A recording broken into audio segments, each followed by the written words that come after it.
This is in response to Billy's Talking Points memo from Monday, May 4th, 2015, another round of why politicians will not tell the truth. So, of course, Billy's going to tell us his truth, his short version of the truth, his not explaining what that version of the truth is, to have us all believe that there are bad things going on in this world. So Billy starts off by talking about how Democrats have been running the government in the city of Baltimore for the last 48 years.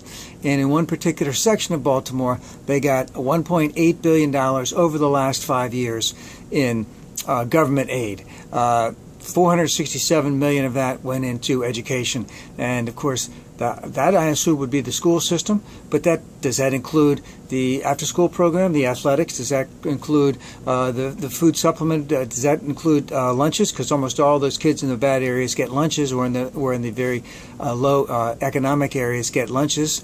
Does that include Pell Grants for those that have graduated to get into college? He doesn't say anything like that. He just throws out this random number. Are they having a rebuilding process in the school system, building new schools or renovating schools that took up a lot of that money also? Does that also include obviously it includes the amount of money for teacher salary, etc. So it's not just going into the education department. Of course, he doesn't want to explain that. $206 million on the environment. What is that? Is that roads? Are they putting new lighting in, new roads in, new signage in? They're putting in police cameras in different areas. Is that part of the environment too? Is it an area where they're having a major thoroughfare that runs right through their neighborhood? Let's say the Jones Falls Expressway or Martin Luther King Avenue, cutting right through their area where they're having transportation redone for that thing, which is really helping the commuters from outside of Baltimore or Baltimore County to come down into Baltimore City. So he doesn't explain any of that. $24 million for family, $15 for transportation. I don't really know what that is. That's a very, very modest sum out of that $1.8 billion. So, but Billy starts off with this. He doesn't explain the whole thing, and of course he considers a failure of big money politics. Now let me get back into one other thing here. Of course he's been saying that the Democrats have been running Baltimore for the last 48 years. Baltimore used to be a big manufacturing town. They lost over 100,000 jobs from 1950 to 1990. Those jobs have not come back. About a third of those jobs were for black people. Most of them lived in the inner cities. And remember that in Baltimore, it was very hard if you were black to live outside of Baltimore for a long period of time, from the 1930s, before the 1930s to the 1970s almost. So we have a lot, and the city of Baltimore did not ask Sparrow's Point, I believe, which is was a Bethlehem Steel plant there that at one time had over 25,000 employees. And think of all of the subsidiaries that were feeding into that, all of the money that came out of that thing. And now Sparrow's Point's been closed for like 25 years. But it wasn't the city of Baltimore that asked them to leave. It was the policy of the U.S. Congress that allowed imported steel to come in much cheaper than domestic steel that drove those jobs overseas. That had nothing to do with Baltimore City. And remember, many people, especially blacks, were stuck in Baltimore City because they could not get out of Baltimore City. So if there's a failure of big money politics, it's a failure of our Congress allowing cheap imported steel to come into this country to compete with domestic steel, and then have a lot of those jobs being sent overseas. But of course, Billy doesn't want to mention anything like that.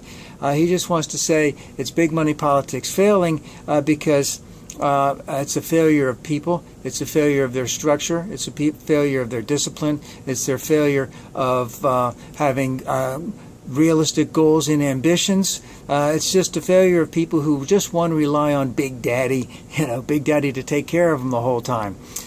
And that's sort of what he just said about that. But again, I'd like to emphasize that he's using this, to indicate that poor people are not worthy of the resources they get because there's been a low return on investment, at least in his opinion, which he wants to express to all of his viewers whose average age is 72 and is white. And of course, he can't get through a segment without using some of that to trash Hillary. Remember before he said he wouldn't trash her, he would just give her the facts. And of course, he's talking about Hillary's foundation, who won't tell the truth, that Hillary and Bill will never tell the truth, have some clips, don't know if they're in context, don't know if they're out of context, indicating that they don't tell the truth, indicating that they're unethical, indicating that the FBI can start an inquiry into this whole thing without the Justice Department, without President Obama. You know, this is just crazy stuff from Billy. It's great. I mean, you know, I know he thinks that this really can happen. And, of course, in a Republican administration, maybe something like that would happen.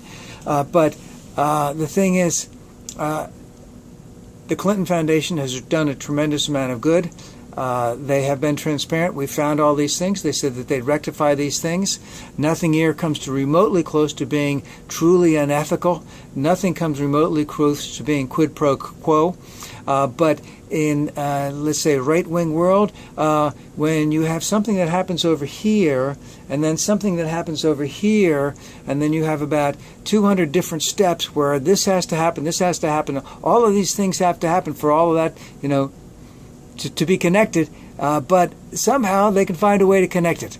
Let's hope that they can't convince enough other people to connect those dots if Hillary is the nominee.